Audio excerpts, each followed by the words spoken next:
Seandainya saya begini ya, seandainya saya begitu, pasti orang lebih menghargai saya. Perhatikan saudaraku, itulah idol di dalam hati saudara yang mungkin saudara nggak sadar. Hana berdoa dan berdoa sambil mencurahkan isi hatinya, mencurahkan semua kesedihannya kepada Tuhan. Anak adalah untuk tujuan, kehendak, dan kemuliaan Tuhan. Jadi bersama-sama kita berdoa untuk Israel. Bagian terakhir dari video klip tadi mengutip dari Mazmur 122 ayat 6 dan 7. Berdoalah untuk kesejahteraan, untuk kedamaian Yerusalem. Biarlah orang-orang yang mencintai Yerusalem mendapatkan sentosa. Haleluya. Rasul Paulus, dia menulis dalam surat Roma, dia berkata, aku sangat sedih dan aku karena sangat merindukan saudara-saudara sebangsaku boleh juga mendapatkan keselamatan di dalam Yesus. Dan dia percaya bahwa panggilan Allah, rencana keselamatan Allah untuk Israel akan tetap terjadi dan digenapi. Dan itu yang kita doakan sama-sama pagi hari ini. Mari kita angkat tangan kita sama-sama. Kita doa untuk kesejahteraan dan shalom untuk Israel dan khususnya untuk Yerusalem. Kita katakan sama-sama, Shalom Israel, Shalom Israel, Shalom Israel. Bapa di dalam surga, Allah pencipta langit dan bumi, Allah yang memegang perjanjian dengan Abraham, Ishak dan Yakub, Allah yang memilih Israel menjadi bangsa pilihan sesuai dengan kasih karunia-Mu. Pagi ini kami berdoa untuk Israel dan kami berdoa untuk Yerusalem. Turunlah kiranya damai sejahtera, shalom daripada Tuhan atas bangsa ini dan atas kota ini. Biarlah penduduknya boleh mendapatkan perlindungan, boleh mendapatkan pemeliharaan, mendapatkan kesejahteraan dari kemurahan Tuhan karena perjanjian-Mu kepada nenek moyang mereka. Dengan berdoa Tuhan, biarlah berkat yang terbesar boleh Engkau curahkan atas Israel. Itu mereka boleh mengenal Mesias, Yesus Juru Selamat yang sudah datang 2000 tahun yang lalu, menebus manusia dari dosa. Tuhan, biar hati bangsa ini boleh mengenal Injil keselamatan di dalam Engkau. Kami berdoa sekali lagi untuk perdamaian di seluruh negeri Israel, khususnya Yerusalem. Kami berdoa biar ada rekonsiliasi antara Israel dan Palestina. Sehingga Tuhan perdamaian yang datang dari Raja Damai yaitu Engkau sendiri boleh turun atas bangsa ini. Kami angkat doa kami Tuhan untuk Israel. Biarlah shalom yang daripada Tuhan, kesejahteraan daripada Tuhan boleh turun atas bangsa ini. Nama Tuhan ditinggikan, kerajaan-Mu datang, dan kehendak-Mu jadi atas Israel dan Yerusalem, seperti di surga. Sekarang kami berdoa biar Engkau memberkati kami dengan firman-Mu. Engkau yang membuka hati dan pikiran kami, supaya hati kami boleh menerima firman-Mu sebagai benih yang hidup, yang tertanam, berakar, bertumbuh dan berbuah. Bukan hanya menjadi pengetahuan, tapi menjadi pengalaman di dalam kehidupan kami semua. Berikanlah bagian yang terbaik yang Tuhan sediakan buat kami lewat firman-Mu hari ini. Dan berkati kami semua dari kemurahan-Mu yang besar buat kami, umat-Mu dan anak-anak-Mu. Di dalam nama Yesus kami berdoa. Amin. Puji Tuhan, silakan duduk, saudara terkasih.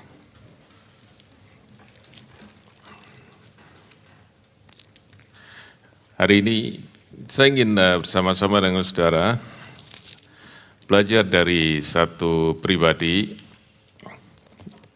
yang tertulis dalam Alkitab, yaitu di kitab 1 Samuel. Nah, pribadi yang kita akan belajar sama-sama ini adalah seorang wanita yang bernama Hana. Nah, nama Hana ini tertulis di dalam 2 pasal dari kitab 1 Samuel, yaitu pasal yang pertama dan pasal yang kedua. Dan hari ini kita akan lihat di pasal yang pertama, dan kita akan belajar bersama-sama saudara-saudara supaya setiap kita, baik saudara-saudara kaum wanita khususnya para ibu, tetapi juga kita semua, kita boleh mendapatkan kebenaran firman Tuhan yang berkati kita dari pekerjaan Allah yang indah di dalam kehidupan Hana. Nah, ada 28 ayat, saudara-saudara, di 1 Samuel pasal yang pertama ini. Karena itu saya akan langsung mulai dengan zooming, ya, melihat beberapa ayat lebih dekat supaya kita bisa mengerti. Tapi saya sangat menganjurkan untuk saudara semua bisa mempelajari kitab 1 Samuel pasal yang pertama dan yang kedua ini. Satu pasal yang indah, saudaraku, tentang seorang perempuan yang bernama Hana. Nah, saudara-saudara, kita mulai baca di ayat yang pertama, yaitu background, latar belakang daripada Hana ini, di mana pertama kali nama Hana disebut di ayat yang kedua. Ya, mari kita baca sama-sama. 1 Samuel pasal pertama, ayat pertama dan kedua.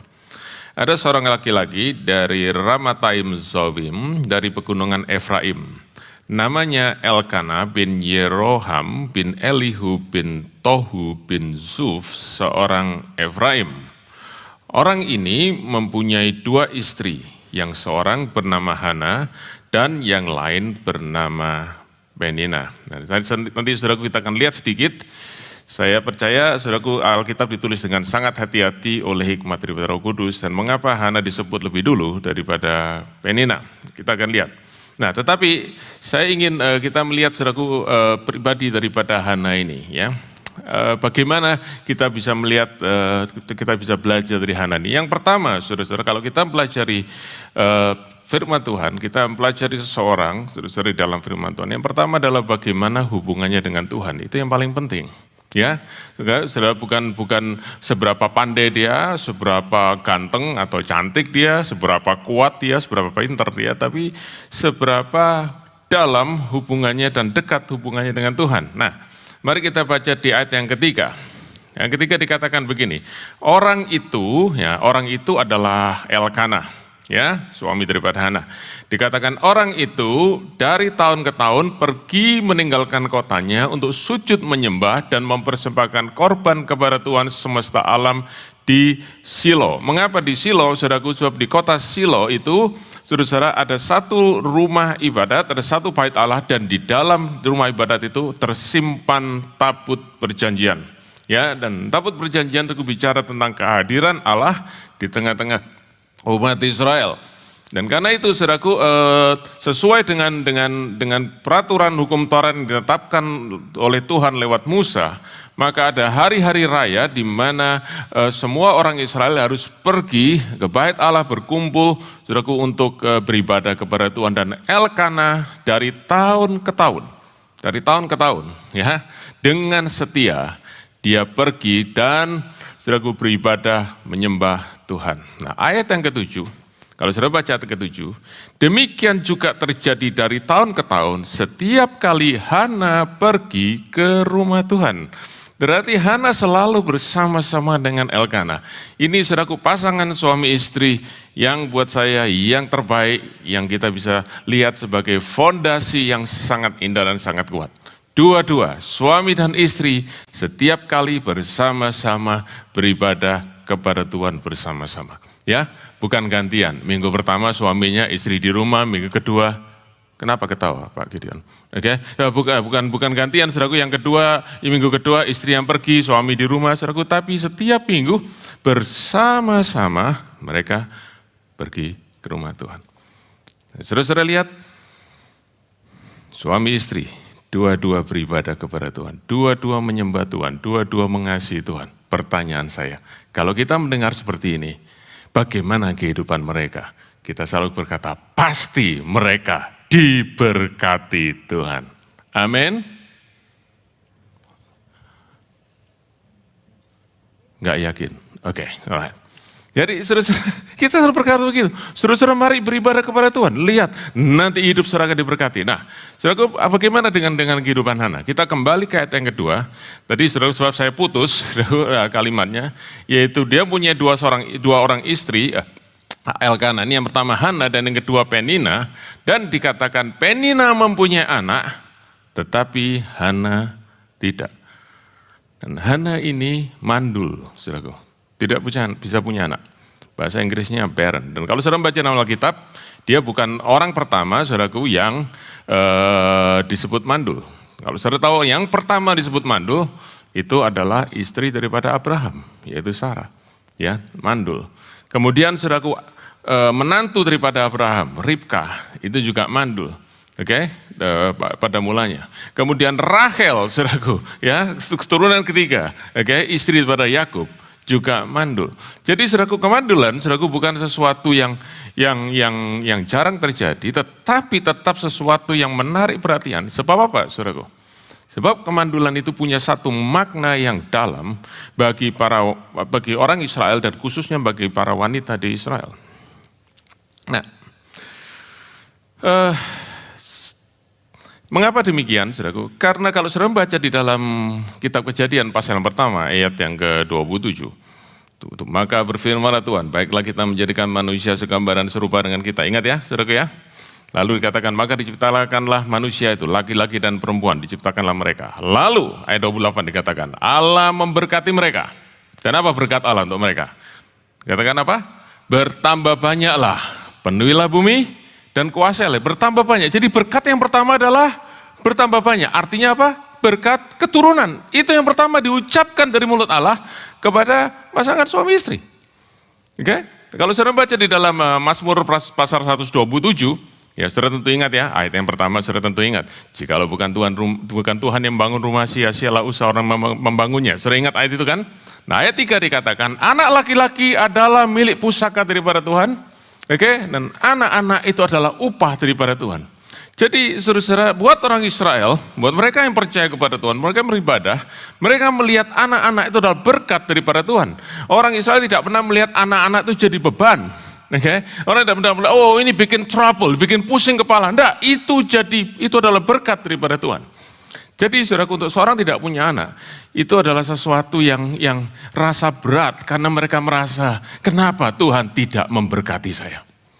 Oke? Nah, ada perasaan semacam itu, ada pandangan semacam itu. Tetapi saudaraku, bukan hanya pandangan secara religius, bukan hanya pandangan secara rohani, tetapi ada juga sudut pandang yang lain. Mengapa anak itu penting? Pada zaman itu tidak seperti sekarang, saudaraku, sistem perekonomian, ya, sistem kehidupan tidak seperti sekarang. Pada zaman itu, saudaraku, kekuatan satu keluarga ditentukan dari berapa jumlah anak mereka yang punya. Oke, semakin banyak anak, saudaraku, maka semakin kuat mereka, saudaraku, sebab pada saat itu, saudaraku, pekerjaan semua dilakukan di dalam keluarga. Ya. Dan saudaraku, ada kekuatan. Nah, karena itu kalau saudara ingat di dalam kitab Keluaran pasal yang pertama. Ya, kitab Keluaran pasal pertama diceritakan waktu bangsa Israel sudah tinggal di Mesir, waktu mereka dibawa oleh Yusuf ke Mesir, dan Yusuf sudah mati, dan saudaraku, 400 tahun kemudian, ya, bangsa Israel tinggal di Mesir, dan Firaun, ya, raja Mesir pada waktu itu yang sudah tidak kenal Yusuf sebab sudah berganti generasi beberapa kali, mulai melihat satu bahaya akan ancaman dari orang-orang Israel, waktu disebut orang-orang Ibrani. Kenapa? Karena jumlah mereka makin banyak. Jadi saudaraku, jumlah itu menunjukkan strength, power, kekuatan. Nah, karena itu saudaraku, seorang istri yang bisa punya anak dan punya anak banyak, saudaraku, maka dia memberikan kontribusi yang signifikan kepada keluarga itu. Saya beritahu, ini konteks zaman itu. Oke? Nah, dan saudaraku, ada satu tradisi, oke? Ada satu tradisi, dan ini bukan perintah Tuhan, tapi ini tradisi. Yaitu kalau seorang suami punya istri dan istrinya setelah beberapa waktu tidak punya anak, maka dia akan, saudaraku, mulai mencari perempuan lain yang dijadikan istrinya supaya bisa memberikan anak. Saudara ingat, waktu Sarah, saudaraku, tahu bahwa dia mandul, oke, dan dia tahu dia tidak bisa punya anak, tapi butuh keturunan, maka dia ambil Hagar. Ingat ya, oke? Lalu kalau saudara baca nanti kita akan lihat ayatnya, Rachel, waktu dia tahu dia tidak bisa punya anak, saudaraku, maka hambanya juga diambil, saudaraku, dan akhirnya dia bisa punya anak. Nah, demikian juga, saudaraku.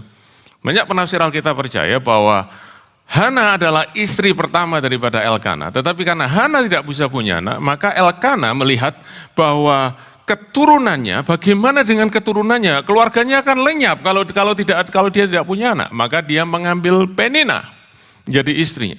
Ya, dan Penina punya anak. Jadi saudaraku, sekarang dia bilang secara genealogi, secara garis keturunan, keluarga saya bisa terus, ya bisa berlanjut. Oke, kekuatan bisa baik dan saudaraku, tentu saudara-saudara Penina, saudaraku dipandang di dalam kehidupan sosial pada saat itu. Wah, she is a good wife and a good mother. Dan Hana, saudaraku, tentu mengalami satu hal yang sangat menyedihkan. Seorang yang beribadah kepada Tuhan, tetapi tidak diberkati dengan anak. Dan, saudara-saudara, yang lebih jelas lagi, mengapa Hana sampai tidak bisa punya anak? Bukan sekedar persoalan biologis. Alkitab menulis dengan jelas, lihat ayat yang kelima dan keenam. 2 kali disebutkan di situ, dikatakan Tuhan telah menutup kandungannya. Jadi ini bukan sekedar problem biologis. Ini adalah bagian dari kedaulatan Tuhan. Saudara-saudara, kita nggak suka ya baca ini ya. Kita bilang, apalagi saudara berkata, saudara, satu hal kita percaya, Tuhan itu baik. God is good. And when God is good, He will not do something bad. Kalau Tuhan itu baik, tidak mungkin dia lakukan sesuatu yang tidak baik. Karena itu kemandulan pasti bukan dari Tuhan. Karena Tuhan selalu memberkati. Saudaraku, kita akan cenderung berpikir seperti itu. Apalagi kalau kita berpikir Tuhan itu baik, baik menurut kita, baik menurut ukuran kita, baik untuk kepentingan kita. Tapi saya ingin sampaikan pada saudara, Alkitab menulis dengan jelas, Hana tidak bisa punya anak. Karena Tuhan yang menutup kandungannya. Saya tetap percaya Tuhan itu baik. Saya tetap percaya Tuhan itu mengasihi kita semua. Tetapi kebaikan Tuhan jangan kita ukur dengan keinginan kita. Seringkali saudara kita melihat Tuhan itu baik kalau dia melakukan sesuatu yang cocok dengan yang saya inginkan. Itu seringkali definisi baik. Tetapi saudaraku, kebaikan buat Tuhan adalah kebaikan dari hati Tuhan yang Tuhan wujudkan dalam rencananya yang kadang-kadang bahkan seringkali kita tidak bisa mengerti apa namanya itu baik. Dan disitulah saudaraku, saya ingin sampaikan pada saudara pagi hari ini. Kalau saudara ingin mengalami kebaikan Tuhan, saudara mengerti kebaikan Tuhan, nomor 1, bukan mengerti dulu, tetapi percaya dulu Tuhan itu baik. Sebab seringkali saudaraku, kebaikan Tuhan tidak bisa kita langsung mengerti. Tapi kalau kita percaya, satu kali kita akan melihat Dia itu baik. Roma pasal 8:28 berkata, Allah turut bekerja dalam segala sesuatu untuk mendatangkan kebaikan. Tapi waktu Dia bekerja dalam segala sesuatu itu, seringkali tidak kelihatan baik. Ya, tapi waktu pekerjaannya selesai dan pekerjaan Allah sempurna itu selesai, maka kita melihat Dia itu baik, sungguh amat sangat baik. Haleluya. Nah, karena itu saya percaya bahwa waktu Allah mengizinkan, Allah menutup kandungan daripada Hana ini, Dia punya rencana yang baik. Ya, nah berikutnya, saudara-saudara, berikutnya adalah waktu Hana mengalami kemandulan itu, maka disitulah kita melihat sesuatu yang baik dari Elkana, suami dari Hana. Ya, Elkana berusaha menghibur Hana. Elkana menguatkan Hana, dan ini suami yang baik. Suami-suami, kalau istri Anda lagi menghadapi persoalan, bahkan persoalan akibat kesalahan, bantu mereka, kuatkan mereka. Jangan ngomong gini, sudah tak kasih tahu, masih nggak nurut juga, rasain lo, jangan. Oke? Jangan, walaupun begitu kenyataannya, tapi angkat mereka, topang mereka, dukung mereka, seperti Elkana. Dan apa yang Elkana lakukan? Mari kita lihat ayat yang keempat dan yang kelima. Pada hari Elkana mempersembahkan korban, diberikannya kepada Penina, istrinya, dan semua anaknya laki-laki perempuan masing-masing sebagian. Ayat 5. Meskipun ia mengasihi Hana, ia memberikan kepada Hana hanya satu bagian, sebab Tuhan telah menutup kandungannya. Dan saya harus katakan secara ayat 5, terjemahan bahasa Indonesia itu tidak tepat, saudaraku, tidak tepat terjemahannya. Ini saya menunjukkan saudaraku terjemahan bahasa Inggris. Oke? Jangan saya bilang begini, But to Hannah, Elkanah would give double portion. Not one, double portion. 2 kali lipat, double portion dari apa? Dari yang diberikan kepada Penina. Oke? For he loved Hannah. Perhatikan, for karena dia mengasihi Hannah. Bukan bahasa Indonesia bilang meskipun ia mengasihi Hannah, tapi karena dia mengasihi Hannah. Dan kemudian saudaraku perhatikan, ada satu lagi perbedaan terjemahan saudaraku yang penting sekali, yaitu di kata sebab dan although. Kalau saudara membaca dalam bahasa Indonesia, maka artinya begini, maka Elkanah cuma ngasih Hannah 1 bagian gara-gara dia nggak bisa punya anak. Benar? Artinya seperti itu kalau saudara membaca bahasa Indonesia. Sebab dia nggak bisa punya anak, maka Elkanah cuma ngasih dia 1 bagian. Tetapi bahasa Inggris kebalikan 180 derajat. Elkanah memberi 2 bagian kepada Hannah, double portion, walaupun Hannah nggak bisa punya anak. Jadi saudaraku, Elkanah ini suami yang baik. Elkanah suami yang sangat memperhatikan penderitaan istrinya. Dan saudara-saudara, dia berusaha, apa yang dia bisa lakukan untuk menjadi jawaban dari kesedihan. Dia tahu Hannah sangat-sangat sedih, saudara-saudara. Dan dia berkata, Hannah, I love you, and this is what I can do for you. Oke? Saudara, para suami, do something today, right? This is special day, right? Do something to our wife today. Oke. Tapi saya ingin disampaikan kepada saudara-saudara, di sini kita belajar satu hal, bahwa jawaban dari manusia seringkali tidak menyelesaikan masalah, tapi malah memperburuk masalah. Maksud Elkanah baik. Saya tidak mengkritik sama sekali maksud dari Elkanah. Tapi di sini kita juga bisa belajar, bahwa seringkali maksud baik kita, kekuatan, daya upaya kita, yang kita pikir bisa menyelesaikan persoalan, ternyata tidak, bahkan membuat persoalan lebih parah. Saudaraku, akibat daripada Elkanah memberikan 2 bagian kepada Hannah dan 1 bagian kepada Penina, apa yang terjadi? Penina tentu jadi marah. Penina tentu, saudaraku, jadi panas hati. Dan dia tidak bisa membalas kepada Elkanah, dia balas kepada Hannah. Saudaraku, apa yang Penina lakukan? Dia sakiti hati Hannah. Oke, dia sakiti Hannah, dia provoke Hannah. Saudara bisa baca dalam bahasa Inggris, terjemahannya macam-macam, irritate, ya, provoke, saudaraku, insult, macam-macam. Oke, ya, mungkin saudaraku lagi makan malam bareng-bareng kan, Elkanah, Hannah, Penina, dan anak-anak Penina. Oke, lalu anak-anaknya mulai nanya, Mami, kenapa kita cuma dapat sebagian kecil? Penina bilang, ya karena yang besar sudah diambil Tante Hannah. Kenapa Tante Hannah dapat bagian lebih banyak? Padahal dia gak punya anak. Ya anak-anak harap maklum lah. Oke, harap maklum. Ya, Tante Hannah ya, tidak bisa punya dan lain sebagainya. Saudara bisa bayangkan. Ya, saudaraku terus diprovok, terus saudaraku dihina, dan saudaraku Hannah, saudaraku melihat dirinya sendiri nggak bisa punya anak, itu sudah sedih luar biasa. Saudaraku tambah lagi, saudaraku ya dikata-katain, saudaraku itu double suffering.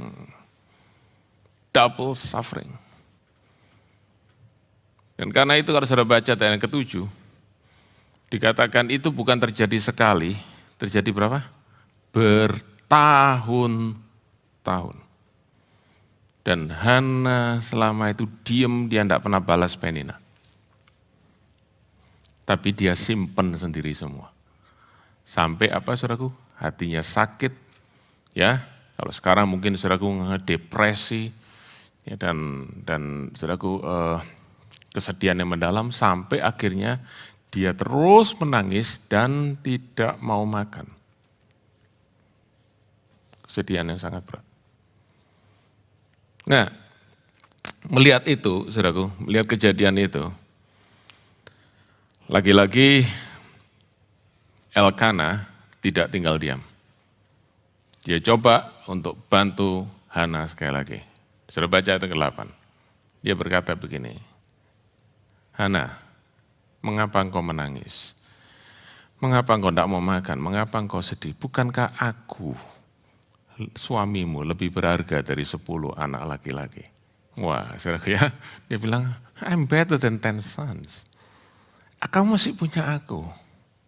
Ya, terus saudara, kamu boleh kehilangan, kamu boleh nggak punya yang lain, tapi kamu kan punya aku. Saudaraku, ya, dia mencoba menghibur, saudaraku. Tapi begini, saudara, satu hal yang kita mesti lihat, ada apa di balik ini semua? Kalau kita lebih dalam ya. Balik ini semua adalah bagaimana, saudaraku, kita nih semua ingin hidup di depan mata orang lain dengan memiliki sesuatu yang memberi kita value atau nilai. Kita ingin tunjukkan sesuatu, saudaraku, dari kepribadian kita yang membuat kita nih berharga di mata orang lain. Dan yang membuat kita berharga di mata orang lain itulah, itu yang namanya idol, berhala di dalam diri kita. Dan saudaraku, buat perempuan-perempuan pada saat itu, saudaraku, tekanan sosial saudaraku cuma satu, berapa anak yang kamu punya? Kamu nggak punya anak, minggir. Oke ya, saudaraku, mereka akan tersingkir daripada mereka akan menjadi bahan gosip, mereka akan menjadi bahan pergunjingan dan lain sebagainya. Dan Hana, saudaraku, dia berkata, aku punya suami, banyak orang punya suami, tapi selama aku tidak punya anak, aku tidak akan punya harga diri di depan orang lain. Dan Elkana mencoba mengganti berhala, saudaraku, anak dengan berhala suami. The idol of children diganti dengan idol of husband. It doesn't work.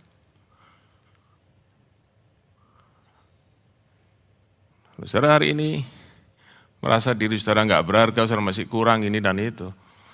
Lalu saudara berpikir seandainya saya punya ini, seandainya saya jadi itu, seandainya saya begini, seandainya saya begitu, pasti orang lebih menghargai saya. Perhatikan saudaraku, itulah idol di dalam hati saudara yang mungkin saudara nggak sadar. Itulah yang saudara sungguh-sungguh sembah di dalam hatimu, yang memberi engkau meaning, memberi engkau arti dan harga daripada hidupmu. Dan Elkana dengan segala upaya mencoba memberi jawaban kepada Hana, it doesn't work. Karena jawaban hanya bisa datang dari Tuhan.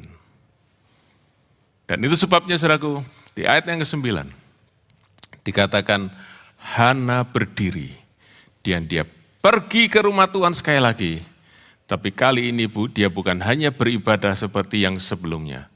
Di situ dia datang dan menangis di hadapan Tuhan. Dia lari kepada Tuhan. Dan saudara-saudara, ini yang kita mesti belajar satu hal daripada Hana. Dia tidak simpen sakit hatinya sendiri. Dia tidak salahkan orang lain. Dia tidak salahkan Penina. Berhenti engkau kata-katain aku. Ya. Dan dia juga tidak salahkan suaminya. Saudara-saudara, saudara mungkin pikir, lu mana bisa kalau perempuan gak punya anak kok suaminya disalahkan? Di Alkitab ada ceritanya. Saudara tahu siapa itu? Rachel. Saudara baca dalam kitab Kejadian pasal 30 ayat pertama. Ketika Rachel melihat bahwa dia tidak bisa melahirkan anak, maka dia ngomong sama Yakub, kamu kasih aku anak, kalau tidak lebih baik aku mati. Loh, saudaraku, yang dituntut Yakub. Saudaraku, Yakub mendengar itu, apa? Sabar ya mam ya, sabar darling. No, saudaraku, Yakub jadi marah. Dia berkata, memang aku ini pengganti Allah, sehingga aku menghalangi kau mengandung. Kalau Yakub bilang, aku ini kan cuma sponsor. Tapi yang Tuhan yang bisa kasih anak. Jangan salahkan aku. Saudara-saudara, blaming others doesn't solve the problem. Dan Hana tidak mau salahkan Elkana. Hana tidak mau lawan Penina. Hana juga mau berkata, enough is enough, aku tidak mau terus simpan dalam hatiku sendiri sebab aku sendiri yang remuk. Oke, kalau saudara ngerti istilah ini, aku sendiri yang amsyong. Oke, sekarang aku mau cari jawaban dari satu tempat, yaitu dari Tuhan semesta alam. Karena dia berdoa kepada Tuhan. Dia menangis kepada Tuhan, dia bawa kepada Tuhan. Saudara, ini waktunya kita tahu bahwa jawaban dari semua persoalan kita hanya datang daripada Tuhan. Saya ingin ulangi sekali lagi. Hana tidak pahit kepada Penina, Hana tidak pahit kepada Elkana, dan yang penting dengar baik-baik. Dia tidak pahit kepada Tuhan, walaupun Tuhan yang menutup kandungannya. Dan ini penting, saudaraku. Ini penting sekali. Hana datang kepada Tuhan dan dia memohon. Apa yang dia mohon, saudaraku? Saudara baca di dalam ayat yang ke-11. Dia berdoa kepada Tuhan. Dia berkata, Tuhan semesta alam. Bahasa Inggrisnya Lord of Hosts. Dan dia pakai kata Lord, saudaraku, dia panggil, saudaraku, kata Yahweh. Dia panggil nama Tuhan. Ya, bukan hanya Allah, bukan hanya Tuhan, tapi nama daripada Tuhan, Yahweh. Lord of Hosts. Host itu, saudaraku, adalah bala tentara, oke? Host bukan tuan rumah, oke? Host adalah pasukan besar. Dia memanggil Tuhan dan mengakui kedaulatan Tuhan, God's sovereignty. Dan dia berkata, Tuhan, Engkau berdaulat, Engkau berkuasa. Saudara-saudara, banyak orang berkata, Tuhan, Engkau berdaulat, Engkau berkuasa. Dan sekarang berikan kepadaku apa yang Kau minta hari ini. Saudaraku, itu namanya bukan mengakui kedaulatan Tuhan. Itu namanya memanfaatkan Tuhan. Kalau kita berkata, Tuhan, Engkau berdaulat, terusannya harus begini. And I surrender to you. Aku berserah kepadamu. Dan Hana berdoa, Tuhan, ingat aku, jangan lupakan aku. Dan ini doaku, berikan kepadaku anak laki-laki. Dan aku akan memberikan dia kepada Tuhan untuk seumur hidupnya. Dia menjadi milik Tuhan dan pisau cukur tidak akan menyentuh kepalanya. Nah, saudara-saudara, kita mesti mengerti apa doa daripada Hana ini. Hana berdoa nih, Tuhan, aku pingin punya anak. Supaya apa? Penina itu berhenti menghina aku. Supaya ibu-ibu yang lain berhenti gosipin aku. No. Tuhan, aku ingin punya anak supaya apa? Supaya orang tahu benar-benar aku nih wanita yang sempurna. No. Tuhan, beri aku anak. Supaya apa? Supaya aku bisa berkontribusi kepada keluarga ini, kesejahteraan keluarga ini. No. Dia berkata, Tuhan, aku ingin punya anak yang bisa Engkau pakai untuk purpose, tujuan daripada Engkau sendiri. Nah, saudara, kalau saudara melihat bagian yang terakhir, dia berkata pisau cukur tidak akan menyentuh kepalanya. Saya tidak bisa tahu pasti, tetapi kemungkinan, saudara ingat ya, kitab 1 Samuel adalah kitab setelah kitab Hakim-Hakim. Dan saudara, kalau saudara baca kitab Hakim-Hakim, saudara kenal salah satu hakim yang paling terkenal, itu namanya Simson. Siapa yang kenal? Oke? Nah, bagaimana Simson itu lahir, saudaraku? Simson juga lahir dari seorang perempuan. Ibu daripada Simson ini adalah seorang yang mandul.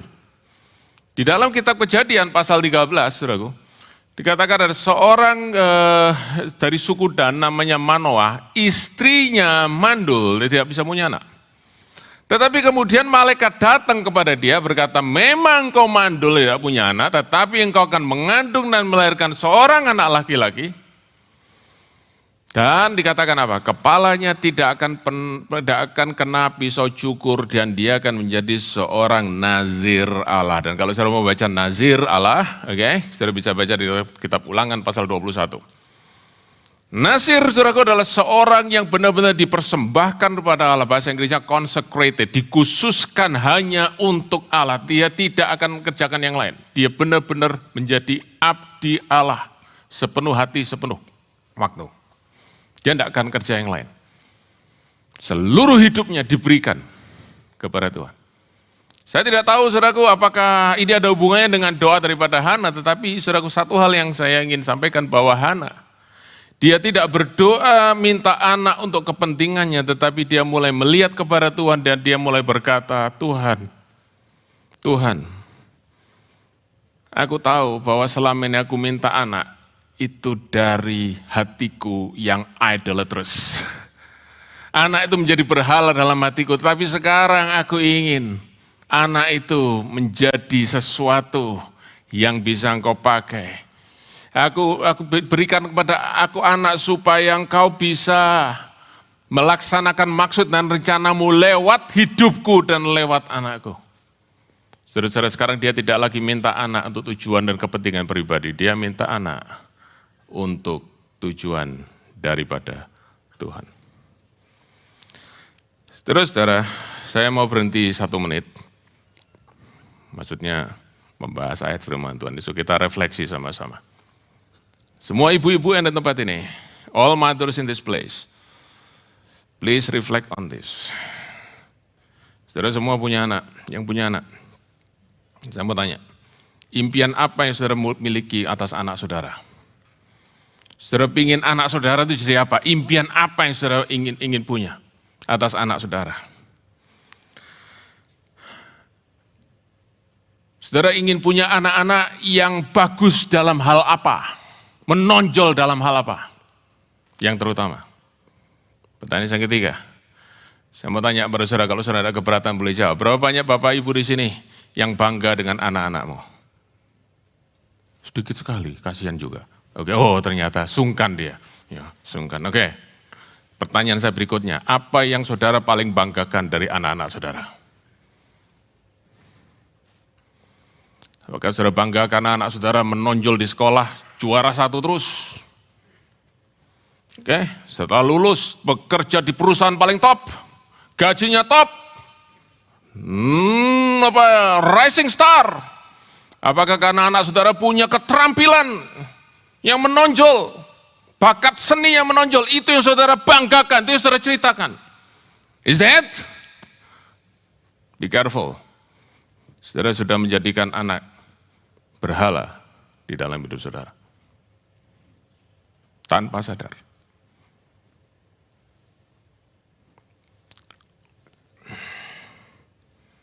Saudara-saudara, kira-kira 9 tahun yang lalu. 9 tahun yang lalu. Oke, gini. Kalau saudara cerita pada orang lain tentang anak saudara, apa yang saudara ingin ceritakan nomor 1 tentang anak saudara? Oke, 9 tahun yang lalu, itu kali terakhir saudaraku, saya berkumpul dalam keluarga besar, bapak, mama saya, itu mereka masih hidup, dua-dua. Kakak saya, adik saya, dan saya, saudaraku, 3, saya sibling, 3 laki bersaudara, saudaraku. Dan istri-istri semua, dan cucu-cucu, kumpul di Indonesia. Ya, papa minta ayo kita kumpul, kita reuni keluarga. Lalu saudaraku, satu pagi kita berdoa bersama-sama dan papa ini mulai ceritakan riwayat. Waktu itu papa saya menjelang umur 80 tahun. Ya, papa saya mulai ceritakan riwayat perjalanan papa dengan mama. Ya. Di akhir dari cerita itu, papa bilang begini, papa bersyukur papa mengalami banyak kemurahan Tuhan, kebaikan Tuhan. Papa bersyukur untuk keluarga yang sekarang sudah sampai 3 generasi. Tapi kemudian dia bilang gini, tapi yang membuat papa paling bersyukur adalah 3 anak laki-laki papa, semuanya melayani Tuhan. Nggak cerita saudaraku, wah anaknya semua gelarnya minimum master, 2 doktor, 2 tinggal di luar negeri, nggak disebut sama sekali. Dia bilang, 3 anak papa, semua melayani Tuhan. Itu yang Hana doakan. Saudaraku, doa itu bukan membawa Allah maksud dalam rencana kita, tetapi membawa kita masuk dalam rencana Allah. That's what prayer is for. Dan terus saudara, Hana berdoa dan berdoa sambil mencurahkan isi hatinya, mencurahkan semua kesedihannya kepada Tuhan. Dan dikatakan Dia begitu berdoa dari hatinya menjerit, tapi tidak keluar suaranya, mulut bibirnya cuma bergerak sedikit, saudaraku. Dan Eli, ya, gembala sidang di gereja itu, imam di rumah Tuhan di Silo tuh ngelihat, ini berjam-jam kok nggak berhenti, cuman mulutnya goyang-goyang, disangka mabuk, saudaraku. Ya, ini nggak normal ini. Ya, ini doa yang nggak normal ini. Dia datengin, saudaraku, dia berkata, nggak baik mabuk. Dan saudaraku, Eli ini kita bisa baca nanti ya, dia bukan hamba Tuhan yang baik, dia bukan imam yang baik, tapi dalam hal ini dia benar. Lihat orang yang mabuk di gereja, saudaraku, disuruh stop. Bukan berkata, ya, terus, ya, lebih lagi, enggak, saudaraku, disuruh stop. Oke? Nah, Hana lalu jelasin, Tuanku, aku ini bukan mabuk. Aku ini mencurahkan isi hatiku. Dan waktu Eli dengar itu, dia tahu Hana sedang menangis di hadapan Tuhan. Karena itu saudaraku, dia berkata, doamu dijawab oleh Tuhan. Ulang. Ya. Dan saudara-saudara, begitu Hana selesai berdoa, begitu dia mengubah orientasinya dari minta anak untuk kepentingannya, saudaraku, dengan sekarang minta anak untuk tujuan daripada Tuhan. Apa yang terjadi? Waktu hatinya sudah tertuju kepada Tuhan, maka damai sejahtera daripada Tuhan itu turun.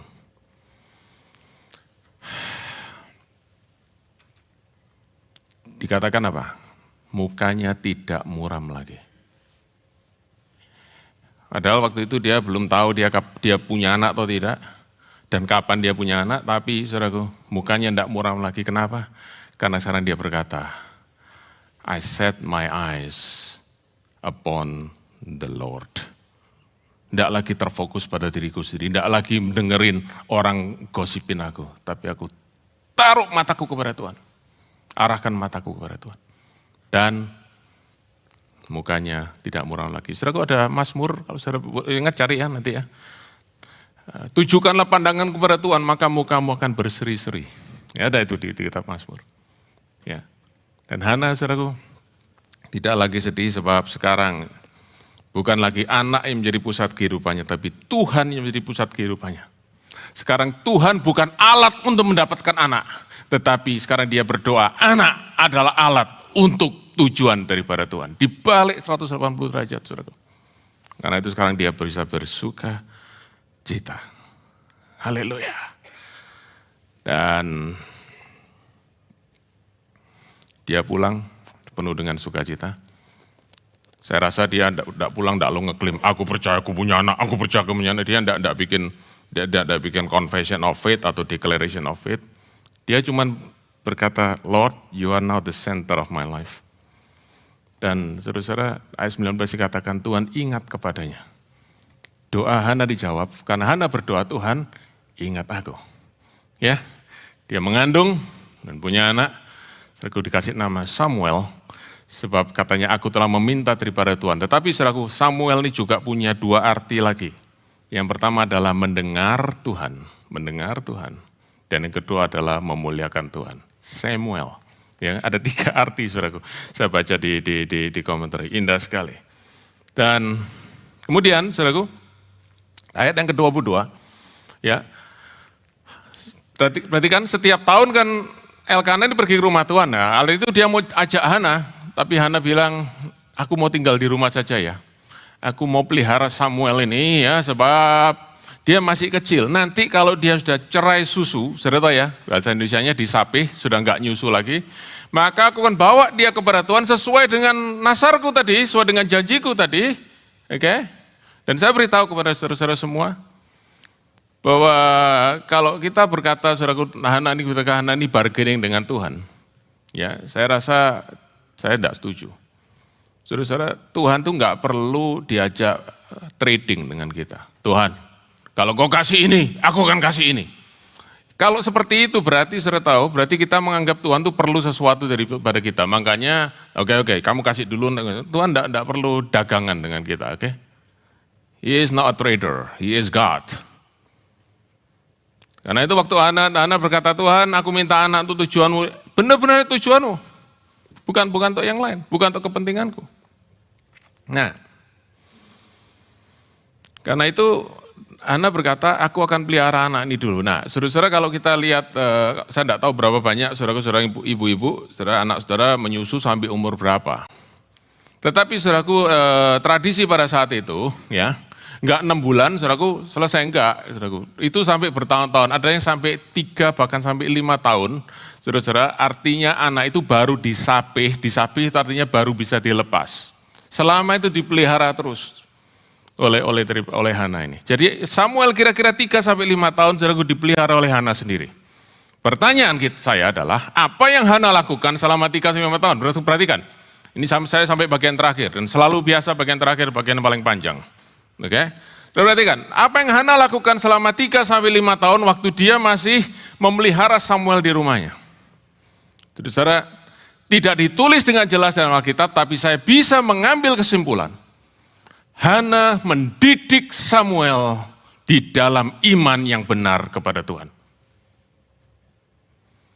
Dari mana saya tahu itu? Saudara tahu waktu Hana akhirnya bawa Samuel ke rumah Tuhan di Shilo, dia hidup di rumah Tuhan. Saudara tahu rumah Tuhan di Shilo itu isinya apa? Isinya adalah 2 anak Eli yang jadi imam di situ, anak-anak dursila. Ini anak yang bejat moralnya, korup. Persembahan diambil, saudaraku, yang paling enak diambil, dimakan sendiri, bahkan mereka berzina di dalam bait Allah. Itu di depan mata Samuel mereka, dia lihat itu semua. Tapi lihat, imannya tidak goyah. Dia tetap menjadi orang yang berkenan kepada Tuhan dan berkenan kepada manusia. Saudaraku, dari mana itu? Oh, karena Eli yang ngajari dia. Eli is a weak father. Dari mana itu? 3 sampai 5 tahun. Waktu Samuel disimpan oleh Hana. Hana menanamkan benih iman. Tepatlah seperti Amsal katakan, didiklah orang muda menurut jalan yang patut baginya, maka pada masa tuanya ia tidak akan menyimpang daripadanya. Samuel bisa bertahan dari influence yang jahat. Karena Hana mendidik dia di dalam iman. Ibu-ibu sekalian, apakah Anda sadar di dunia apa anak-anak Anda hidup hari ini? Apakah Anda yakin anak-anakmu akan tetap kuat di dalam iman? Satu keluarga, mereka penyerahan anak, saudaraku, child dedication.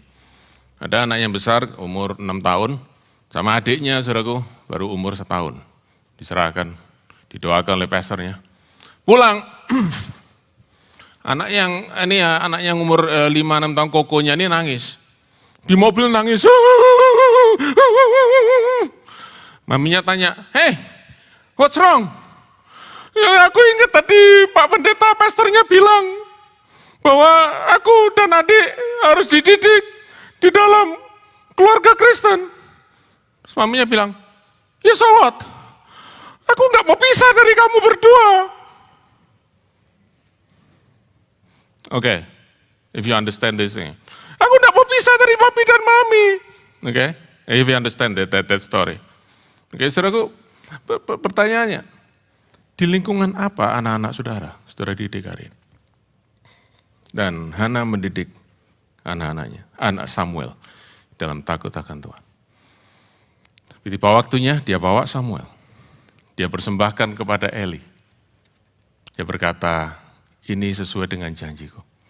Aku menyerahkan kepada Tuhan sebab aku dapat daripada Tuhan untuk Tuhan. Dari Tuhan untuk Tuhan. Seringkali saudaraku doa kita adalah dari Tuhan untuk aku. No, dari Tuhan untuk Tuhan.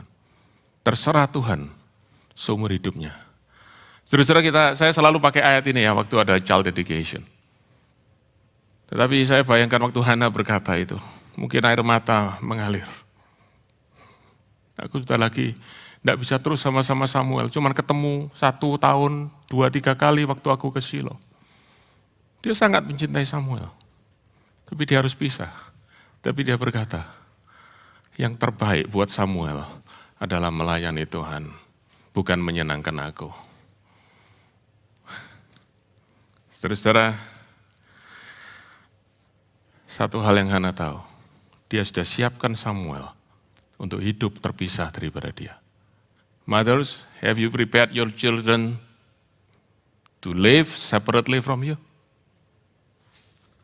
Sudah siap kan? Satu kali anak-anak tidak akan terus sama-sama dengan saudara. Sudah siap tidak mereka?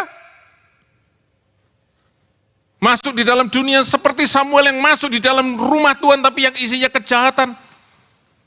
Dan Samuel tetap bisa berdiri teguh dalam iman. Satu, ini mau cerita pada saudara ya. Ini pendeta Dr. George Campbell Morgan.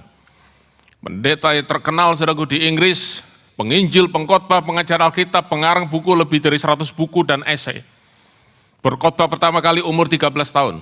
Dan punya 4 anak laki-laki, punya juga anak perempuan, tapi 4 anak laki-lakinya semua jadi pengkhotbah. Wah, hebat ya. Satu kali saudaraku, satu orang datang, ini keluarga lagi kumpul semua, ya. Campbell, istrinya, George istrinya dan anak-anaknya semua kumpul. Ada satu orang datang, lalu ada satu anaknya namanya Howard, salah satu 4 anak laki-laki yang pengkhotbah ini namanya Howard. Tanya, Howard, who is the best preacher in your family? Siapa di antara kamu? Ada 4 orang kan? Ada papinya, ada 4 anak laki-laki. Siapa yang paling jago khotbah? Howard langsung bilang, mother.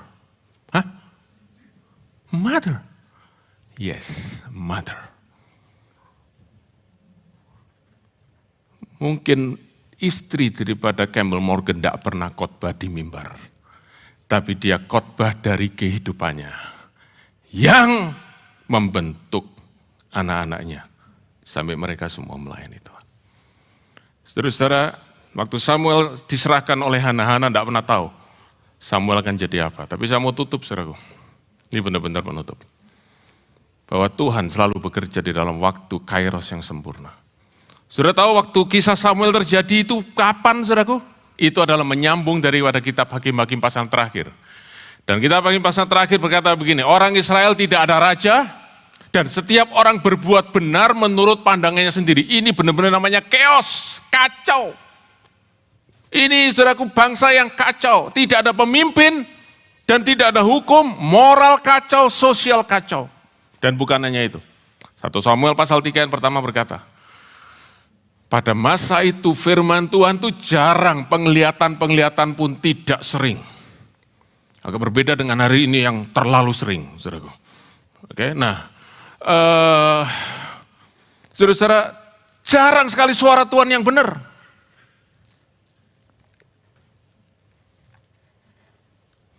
Dan moral, sosial, spiritual at the lowest point. Dan saudara tahu, Tuhan pakai Samuel. Jadi apa? Jadi hakim yang terakhir. Dan jadi nabi yang pertama. Saudara tahu nabi, saudaraku setelah itu ada nabi-nabi banyak, tapi yang pertama nabi itu adalah Samuel. Dan dia menjadi hakim yang terakhir. Saudara tahu kitab 1 Samuel? 1 Samuel itu cerita tentang 3 orang. Saudara tahu siapa? Samuel.